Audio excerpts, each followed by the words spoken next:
Hey, this is Mark Bennett, and you're listening to Tobin Tonight. Lucky you.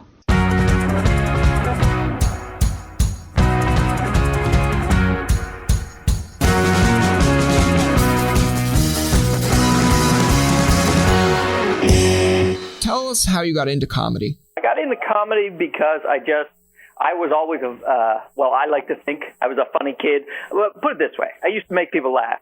I don't know if they were laughing at me or laughing with me, but they would laugh. And when I would do high school speeches, I would always try to do a comedy routine, basically.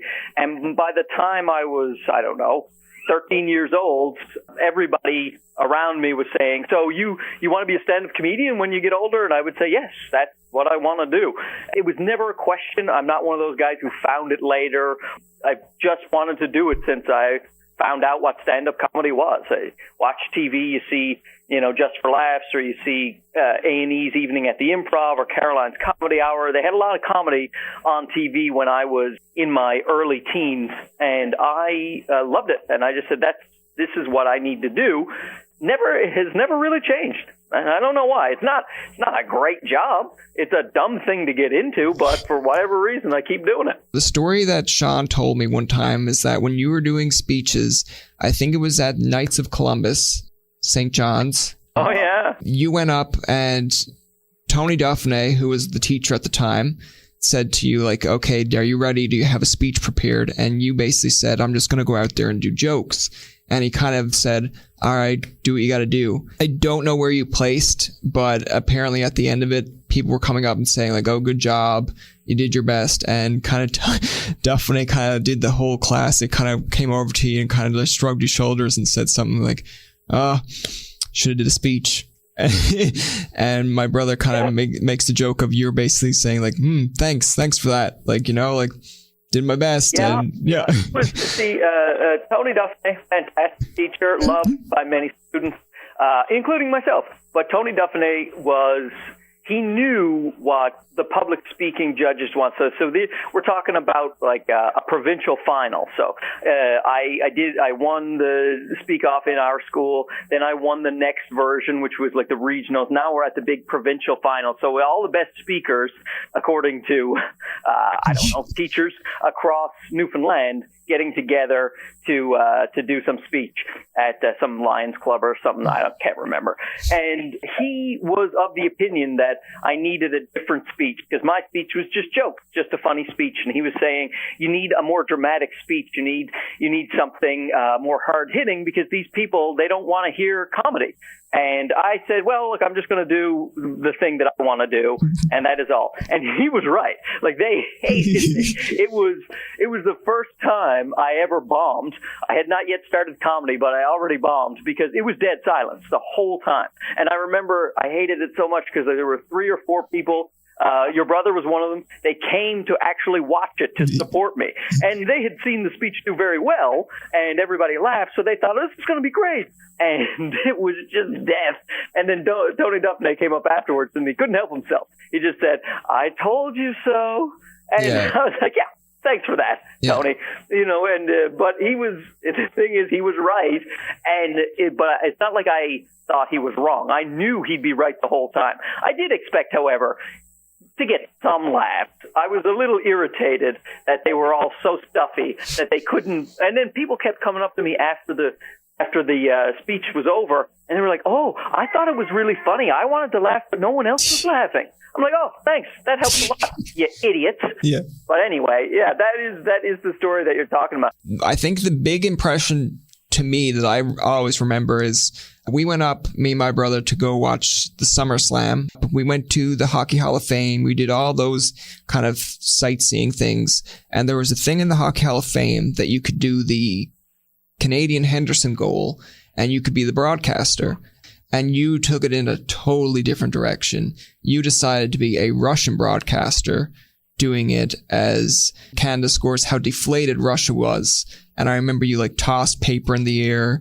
You cursed in Russian, probably made that up. But I just thought of it and I said, this is hilarious. And I think I wanted you to send it to me. You tried, but it just never went through. But I wish I still had it because it was just something that's you see more of it today, more people doing that online, just posting like their own versions of stuff. But what made you choose to do it that way? Was it something that you just felt would be entertaining, or is it just something that you just wanted to do? Yeah, well, generally, if a joke comes to me, I'm definitely interested in doing that. But there's also the idea that everyone, if you go down the same path everybody goes down, it's not going to work out that well for you. I mean, it was done by professional broadcasters, and everyone goes in, they try to emulate the call, and you're often going to come up short. I said this to you last time, and I like the analogy, so I'll say it again. But Paul Heyman, who ran ECW, he was the only wrestling federation that could not be bought out by Vince McMahon. Vince McMahon, who owns WWE, he bought up everything, or they all went out of business because of Vince McMahon, but for some reason he couldn't kill ECW. So they asked those guys, they said, Paul Heyman, how did you do it? How did you keep your little wrestling federation afloat when you had nowhere near the money of Vince McMahon? Like, how did you? And he said, well, we knew we had nowhere near the money. So what we did is we focused on what we did best, and that is we put off good wrestling matches, and we just kept the camera in the ring. We didn't have big stadiums. We didn't have a lot of audience members. We didn't have pyrotechnics. So we just took it a different way. We said we concentrate on amazing wrestling matches, and that is all. That's how you get anything done. You just do your own brand of it. So when I see everybody sitting down to do the announcements and to do the play-by-play, some people are really good at it. And I was just like, if I sit down, there's going to be people listening. God knows I'm not going to do a better job than half the people here.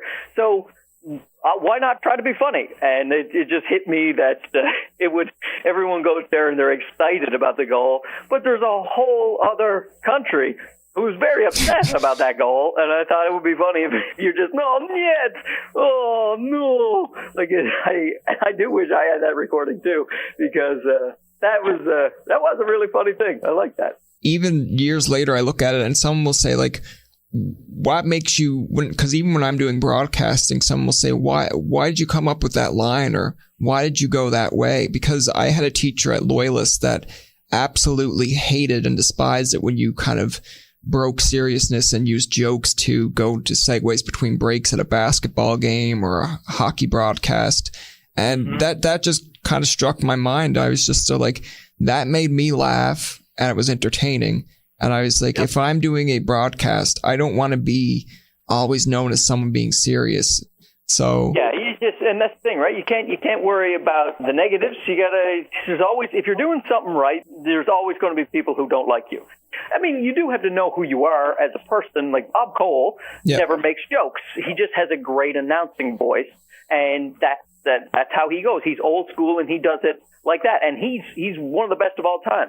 But Joe Buck, who does a lot of the American broadcasts, a lot of baseball broadcasts, Joe Buck is and football as well, but he's a very funny man. And he often makes jokes during his broadcast, or cutting the commercial, or during the game. And they're funny jokes. And so if you can do it, and Joe Buck is the highest paid commentator? Commentator, yeah. Broadcast commentator, announcer. Sports broadcaster in the world. He's in the highest demand. He's NFL's number one guy and Major League Baseball's number one guy. And a lot of the reason is because of how charismatic and how funny he is. I guess it's called riffing with the crowd. Sure. But you do really well with that stuff. And I want to know, did that just come naturally for you, or was this something that you kind of had to train yourself to do? Sort of half and half. I mean, I never had too much trouble riffing or being off the cuff, but it does take a little bit of experience before you're comfortable doing it, because you go up at first and you have your routine and you know it, and you say your jokes and hopefully it goes well. But if somebody interrupts you early on, not very often do you address it, and nor should you, because you're not comfortable enough on stage to be able to go off script too much. So unless, depending on who you are, certainly for me that was the case. But after you do a million shows, you're getting very comfortable with who you are, and if somebody interrupts the show in some way, shape, or form, it's usually best to address it. Otherwise, the audience looks around and says, "Hey, do you not hear the person interrupting?" And you look like maybe you're not in control or you're too afraid to talk about the elephant in the room. So you do have to go, hey, lady, what are you doing? How come you're so slow? Why don't you write down the jokes, read them later, so that the rest of the audience can enjoy it in real time? Something like that. Just let people know that you know what is going on. I'm not one of those guys who goes crazy. I don't start yelling and cursing at hecklers most of the time. Once in a while, people go crazy, and you had to get people kicked out of the comedy club because they're just being obnoxious and they're ruining it for everybody else. But for the most part, I try to incorporate them into the show and try to make everybody happy. I just want the show to go well. If somebody interrupts me, I don't love it. It's not my favorite thing, but I don't want the show to go off the rails, so I'll address it and try to be nice about it. But almost every comedian you talk to will not enjoy being interrupted. It's one of my friends, Ryan Belleville. He's a comedian who gets very upset when people interrupt him, and sometimes he says, if you go to a live play, do you just interrupt? Do you shout during, hey, Mercutio, you suck, at a Shakespeare play? No, you don't. So why don't you just listen?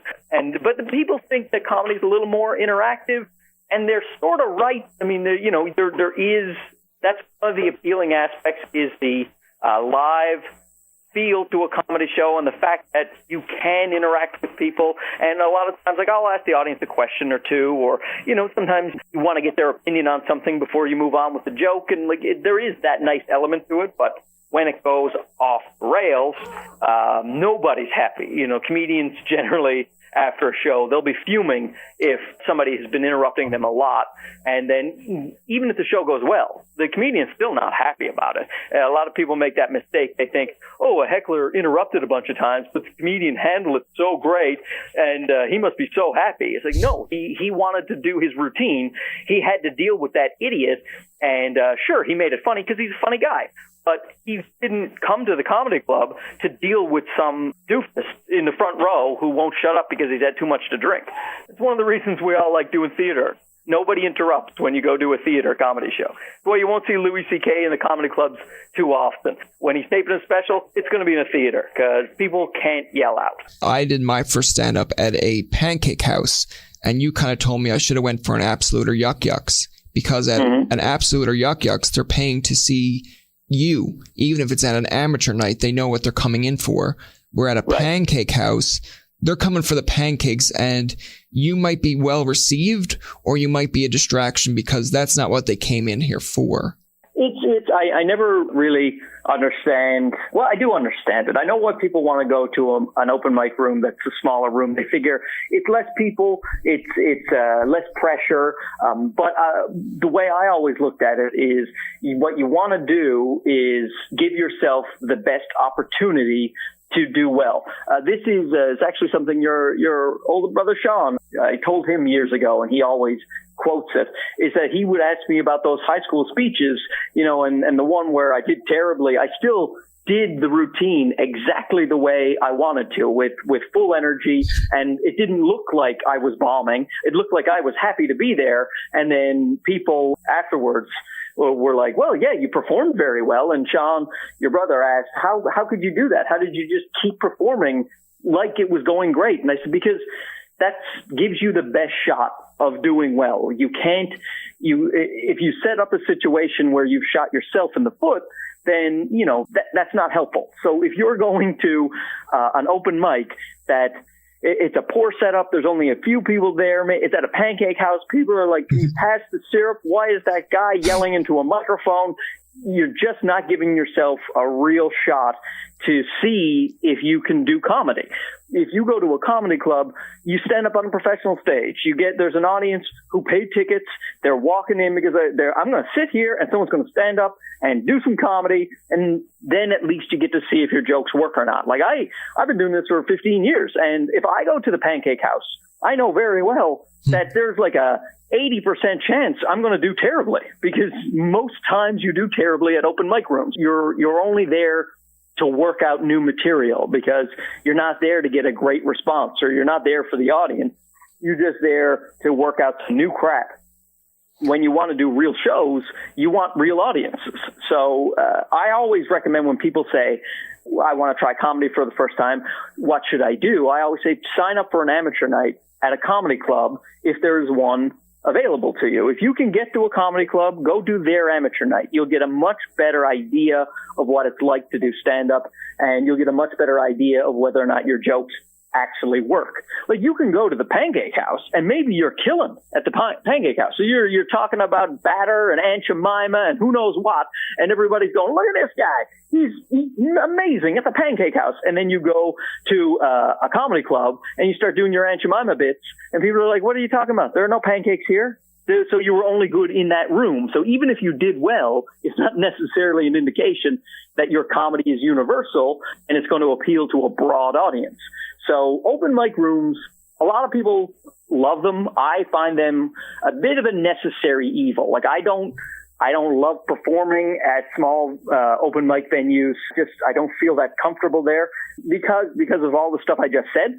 So I really like the comedy clubs, but you really need to go out to these open mics to work out new material. But more than that, which I've learned over the last few years, is you go out because that's where all the comedians are. We're all out, we're hanging out, we're having a beer. You get a lot of friends that way. And like most businesses, things are about who you know. So if the other comedians know you, things go a lot better for you.